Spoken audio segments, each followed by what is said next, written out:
Hello, my name is Subir Bandapade. I'm a professor of marketing and a Fulbright scholar. Today I'm going to talk about the basis of competition. Looking beyond the competition between two products. Most of us think that the competition is typically between two brands like Coke and Pepsi or McDonald's and Burger King, because they are similar and we as consumers think that they are similar and substitute to one another. But there is more in competition than only between two brands. And as a small business, we need to pay due cognizance to the different bases of competition. In this slide, I list out the different types of competition: marketing-oriented, customer-oriented, resource-oriented, and geography-oriented. I'll first talk about the marketing-oriented competition. Media plays a big role in marketing, as we all know. There is television commercials, there is print material, there is social media and whatnot. And you would like to use one or more of these media channels to reach to your target audience. And you may think that you has come up with a very good advertisement and a message, but the problem is that other companies, other advertisers are also using the same channel to reach the same target audience. So there is always a chance of what we call the media clutter. I'll give you an example.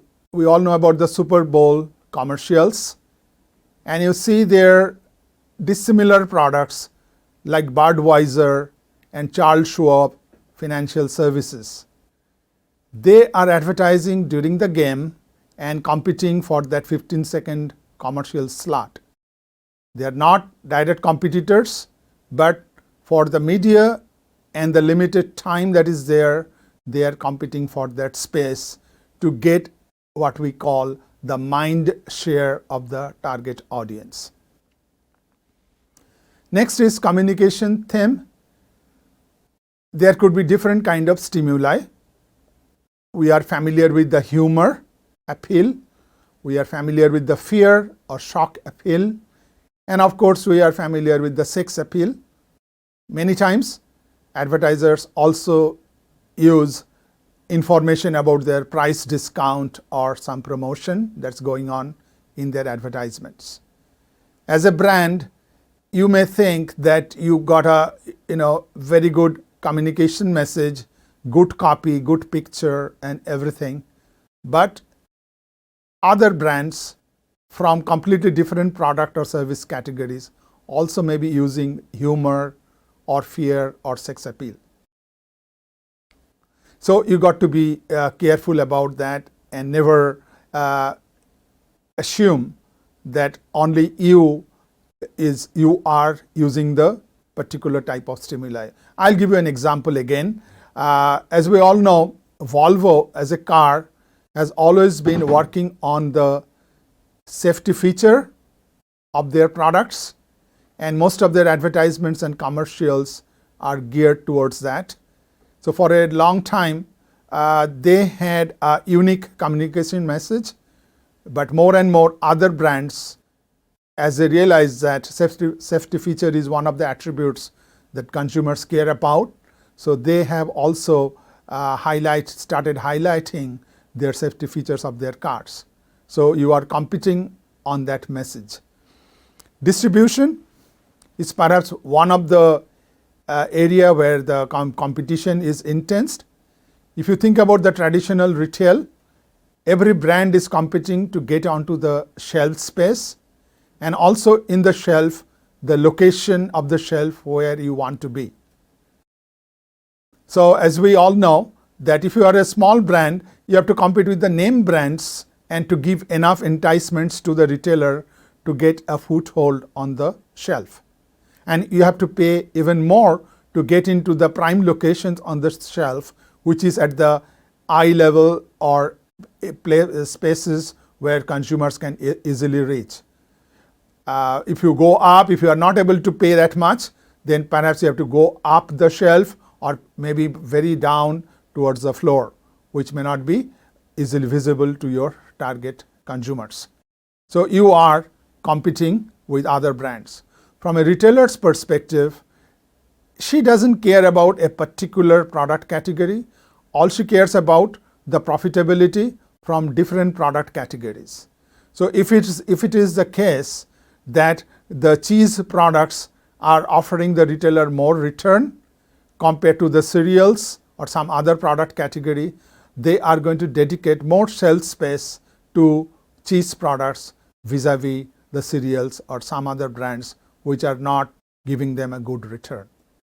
Pricing, which is perhaps the most straightforward type of competition. You can always reduce your price to compete well with your competitor. And mind you, that is not a permanent advantage, because the very next period your competitor will reduce their prices, match you, or even go farther down. So it's kind of a game that keeps on going. So we always recommend the companies that look for some non-price attributes like quality, service, delivery time, and etc., where you think that you have a better advantage over your competitors. Next, I'm going to talk about customer-oriented competition. Who they are, who are the customers. And here, most of the customers are driven by their budget, how much money they are going to spend on a given occasion. I'll give you an example. A typical family is deciding in the coming month, they are going to, during coming summer perhaps, they are going to spend say $2,000. So they have to take a call that are they going to use that money to buy a large screen television set, or are they going to take a vacation down to Florida or some places, or take a cruise. So here the television manufacturer is essentially competing with the airlines as well as the restaurant chains and the hotel chains, or even the cruise liners. So dissimilar products, dissimilar services, but the common link is that who these customers are and what they want to do with their money on a budget. When they use it, customers can use the same product on different occasions or different times. A perfect example will be a restaurant in a downtown area where during the breakfast time, the people who are coming to work, they will get in there to get a coffee or a muffin. Then comes a lunch crowd. They will perhaps sit there for a while, not for a long time, maybe in half an hour, and like to eat something else. And finally, during the dinner time, the families may come over, spend much longer, and they want a variety of items, food items. So if you have these three groups of customers who come at three different times, you got to be very cognizant about what are their preferences and should be able to offer a specific type of foods that are suitable for that particular occasion and time. Why they use it? All customers look for some benefits when they buy a product or a service. A perfect example of a product which offers multiple benefits is a toothpaste. When we buy a toothpaste, it just could be that we buy it when it is on deal. We are not really brand conscious. There could be some brand loyal customers who are only perhaps going to buy Colgate and nothing else. But there are other groups of customers who are looking for benefits. Is it going to whiten my teeth? Is it going to prevent tartar buildup? Is it going to prevent plaque buildup? Will it prevent cavity formation? So if you notice that the toothpaste have all these different attributes, and it is simply because that their target market are looking for different benefits from the same product. So as a business, you got to figure out that what are the type of help or solutions that the customers are looking from you if you're selling a product or a service. It is a very important thing to know, and you got to fashion your offerings according to the benefits they're looking for. Next, I will talk about resource-oriented competition, raw materials. There are a lot of products, raw materials, which have multiple end uses. So I'll talk about a couple of them. One is the electronic chip that goes into our mobile phones, our laptop. It also goes into the electronic toys, and also it goes into or runs our industrial electronic items, equipments. Now, if you are Intel or AMD, who makes these chips in a large scale, they have to take a call that what type of chips gives them the best return for their investment. If it is the case that the industrial equipment manufacturers gives them the best prices, naturally they are going to dedicate more time and resources in making industrial quality chips rather than the kids' toys, because as you all know, the toy industry is under tremendous pressure, tremendous price pressure. So they may not be able to offer a good price to the chip makers. So they perhaps are going to move away from offering chips to the toy industry. So the toys de facto is competing with the mobile phone as well as the laptops and the industrial electronics equipments. Gasoline is another. It is used in our cars, of course. It's used in the industries to run machines, and also it is used in the aviation, the aeroplanes. So if it is the case that BP finds that the prices or the return for the aviation quality gasoline is the best for them, they are going to again dedicate more resources in making those very refined gasolines compared to the cars.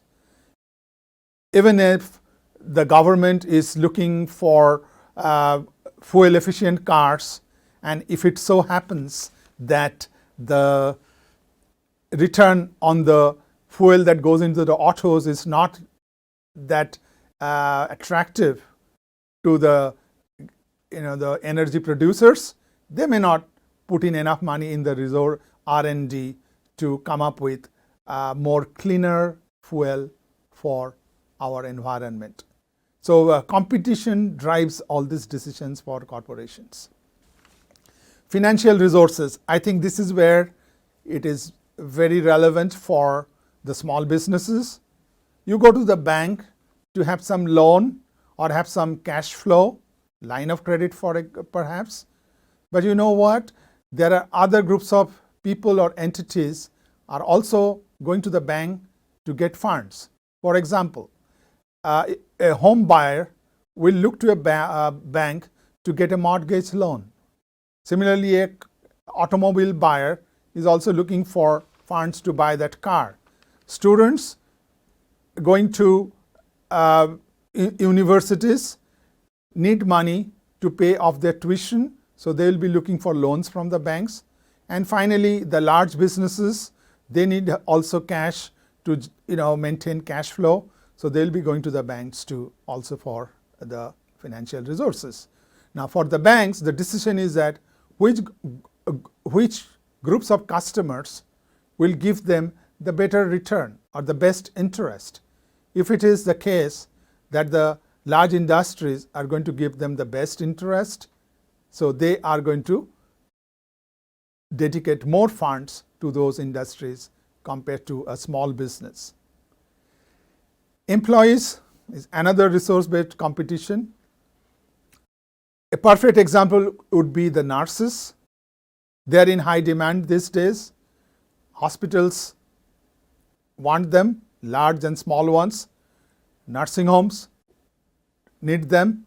Doctors' offices needs them. Hospices and other places also has high demand for them. And also in a university like ours, we have a nursing program where we need nurses to teach classes. So if you are a registered nurse, where would you go? Which job will be most attractive? It will be that job which gives you the best salary and best career advancement opportunities. So the hospitals are competing with the doctors' offices, they are competing with the hospices, and also they are competing with the universities for their nursing programs.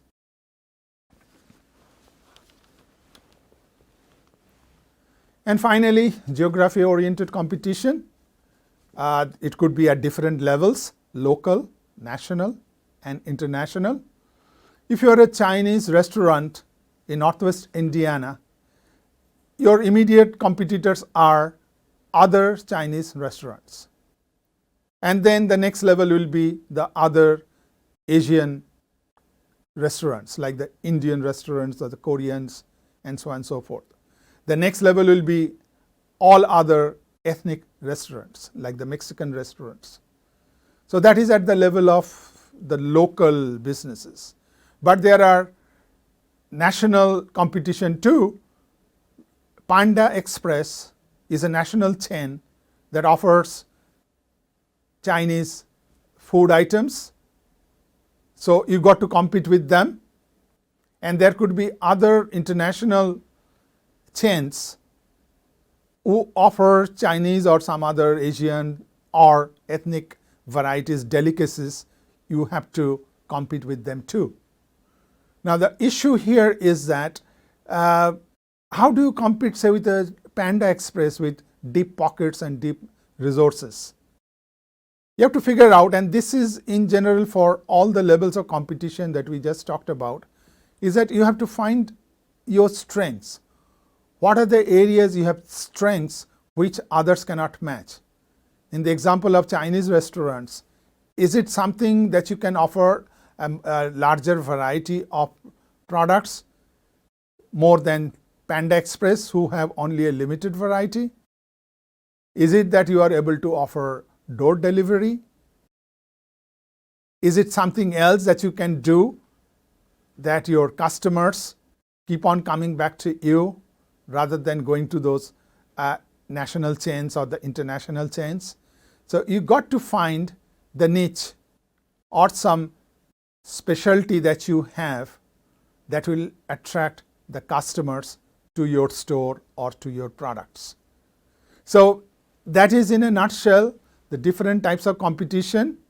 So the idea is not to overawe you by talking about different types of competition which you might not have thought about before. But the good news or the silver lining is all that every business has a role to play or a niche that they can cater to. All you have to do is to find out what are your niches that you can address or cater to much better than the larger corporations or the larger companies who may offer only a very streamlined product line. So that's what you have to look for. Is it something that you can do to offer better services?